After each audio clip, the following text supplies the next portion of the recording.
So welcome to the all-new Bentley Flying Spur, and I conveniently find myself on the Route Napoleon, one of the greatest driving routes in Southern Europe. And today is fascinating because while I don't spend a great deal of time on the channel, at least, in luxurious four-seater practical Grand Tourers such as this, I've been fascinated by this platform. First and foremost, the aesthetics of it. Of course, until you drive a car, you don't really know its true character. But when I first laid eyes on this car, both through photography, but also when I saw it in physical form at the Goodwood Festival of Speed, I thought, they have nailed this. It looks so beautiful. The front end is so imposing.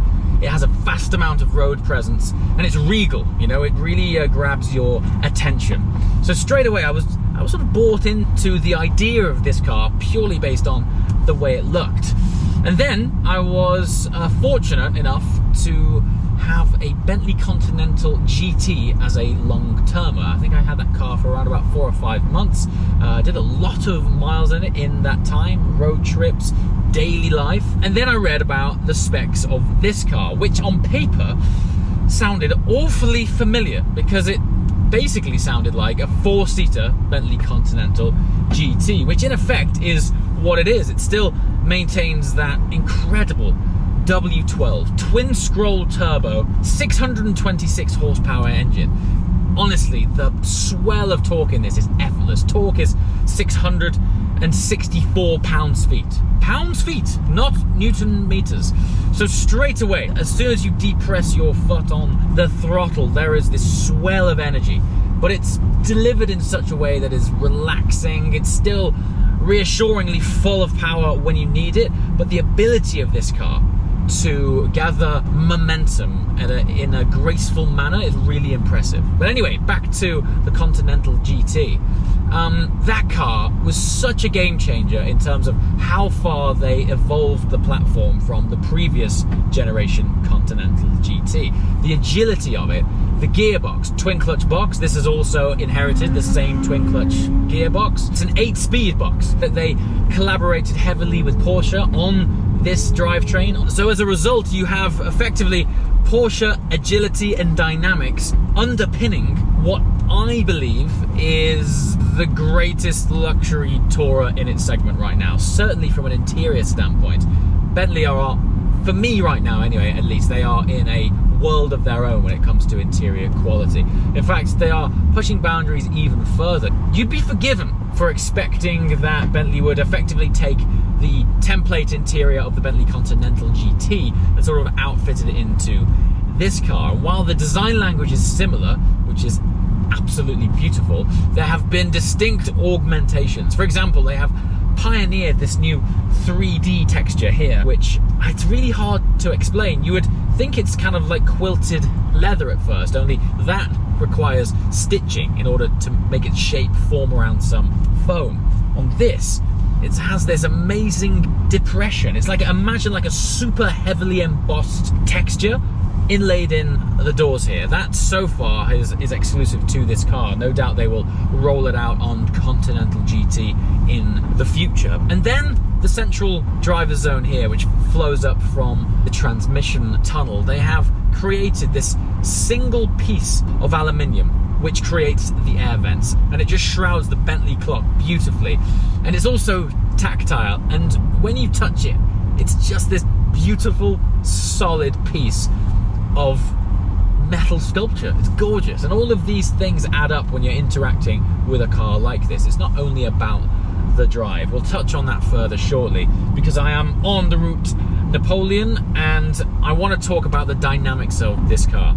What's happened here is they have taken a great amount of learning from the Continental GT, refined it somewhat and put it in this platform, which, despite the fact on paper it has very similar stats to the Continental GT, the approach of how this drives is definitely more relaxed. Having said that, the rear wheel steering has been applied, and when you do have the best part of 630 horsepower, there's no escaping this kind of acceleration. Would you believe it? This car is capable of 207 miles an hour. 207 miles an hour. This thing's got 4 seats. It's unbelievable. And if I just quiet for a second, the only sound you will hear is the sound of the fat, sticky tyres adhering this thing to this wonderful road. Now then, we're pitching it into this super tight left-hander. And this is where the dynamics and collaboration with the likes of Porsche are really highlighted. Now, I mentioned earlier the pounds-feet of torque that the engine has, 664 pounds-feet. For a spot of context, the anti-roll system on this car runs an electric motor which keeps the chassis flat. It's linked in together with the multi-valve suspension.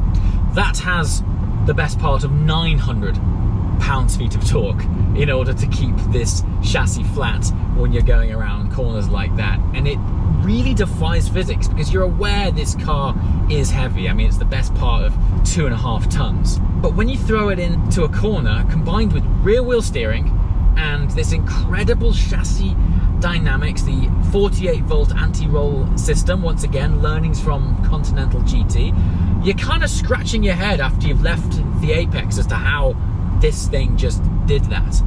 Combined with the fact that if you wanted to, it could do 207 miles. 207 miles an hour! What's going on? I mean, that is proper supercar territory. It's mad, mad stuff. I think, though, the defining character trait for me of this car, that it is one of the best examples of 2 cars in one. Yes, it is a beautiful luxury Grand Tourer, and to be honest, it does operate in its best self when it's not going too fast. Having said that, if you do happen to find yourself on the route Napoleon, by God, you can make the most of it. Honestly, the brakes are wonderful. The steering feedback as well. It's heavier than you might expect. While it's not the last word in feedback, you're still very much aware of how you're placing this car on the road, and it is a big boy car. I mean, not just its weight, its physical size and presence, as I was talking about on the beginning of this video. When you're in it, you're aware of how much impact you're having on the immediate environment around you. It really does have a front end that says, would you please move out of my way? It's pretty cool. So I wouldn't go so far as to say that normally I wouldn't be excited by a car like this, but in terms of the content on the channel, and if you watch regularly, you'll know it's the really spicy stuff, the sports cars, supercars, and don't get me wrong, we do feature lots of luxury cars on here. But from a personal standpoint, I don't think it was ever a platform that I expected to get so interested in until I lived with a Continental GT, realized that this platform borrows a lot of learning from that car, and I thought, man, the notion of having a 4-seater luxury Grand Tourer with the dynamics of a Continental GT is highly appealing.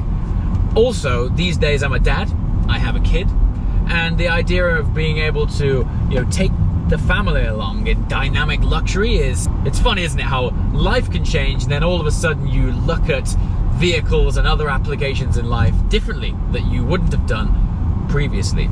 The idea of putting my son in here, I feel very safe, cosseted, it's quiet, and the suspension. Now, in the game, in the automotive industry, I mean, and it is beginning to improve a lot now, but generally, when you change the drive settings of cars from sport to comfort, generally it's kind of negligible and you're like, nah, or it's like really hard or really soft and a bit wallowy. The calibration that Bentley have got on this, and I actually first experienced this surprisingly not on the Continental GT but on the Bentayga V8. Up until that day, I'd never experienced a dynamic select switch actually do what it says on the tin quite to the same effect that Bentley have managed to achieve with this system. The difference and the breadth of ability between sport and comfort is really noticeable, and in this, dare I say, I think they've taken it further. I think that breadth has widened, and now when you're in comfort in this, you're really in comfort. It has that luxury Tourer feel. And then because of the physics bending stuff when it comes to the lateral dynamics in terms of that 48-volt anti-roll system, even though you're in comfort mode and when you see a bump it basically irons it out, when you show it a corner like this, there's not bags of roll. There's definitely more roll than in the Continental GT, but that's not what this is trying to be. It's very much a different proposition. I mean, for starters, the seats in the back are actually seats. The seats in the back, you've got some decent legroom. The chassis length as well is quite a bit longer than the Continental GT, which is where the rear wheel steering is helping even further. So how it works is, at lower speeds, the rear wheels turn slightly in the opposite direction of the front wheels, which creates a virtual shorter wheelbase, helping longer wheelbase cars like this be more agile around town. I mean, when you go around like a really tight roundabout or some of these switchbacks which are on the route Napoleon, you really notice the agility at lower speeds. And then the idea at higher speeds is that the rear wheels begin to turn subtly in the same direction as the front wheels, creating a virtual longer wheelbase, creating greater stability at higher speeds. It's pretty trick stuff, and in this car, dare I say it, a dramatic contribution to the overall dynamics. And then of course, let's talk about it in chill mode, which chances are that's the majority of the time you're going to be spent in this car. It's going to be in distilled tranquility, wafting along in silence. In fact, you're probably hearing what you think is ambient sound, just road noise, but I'm telling you, it is the air conditioning. Mechanically as well, this is something else. It is so mechanically sound. Look, and this is important in a car of this category. All you're hearing is road noise. That sound you're picking up on now is pure tires. There's no gearbox whine, there's no engine tone, there's no exhaust tone at this speed.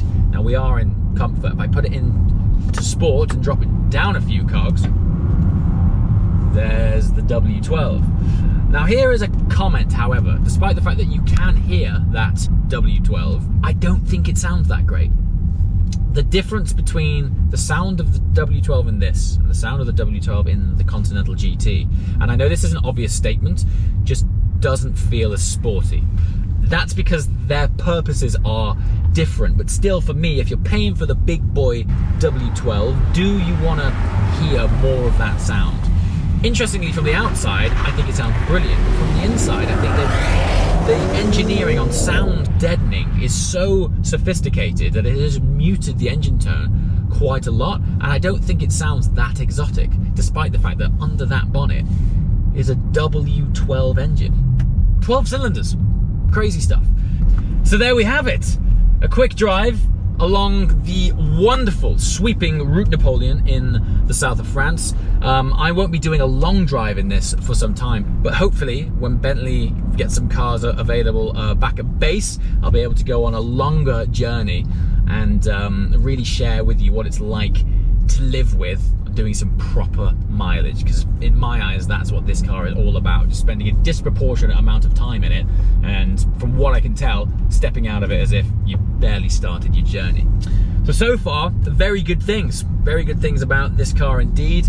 For me, the biggest enhancement is the agility. Obviously the refinement, we're all well aware now from Bentayga and Continental GT that Bentley have stepped the refinement and luxury game up to a completely different league in terms of the interior quality. And now to apply that to their more practical luxury four-door car, I think is really impressive, because you no longer have to compromise as much on driving enjoyment if you want something that is next level in terms of luxury grand touring. So far so good. The want is strong. Well done, Bentley. As always, thank you so much for watching, and I shall see you next time. Ciao.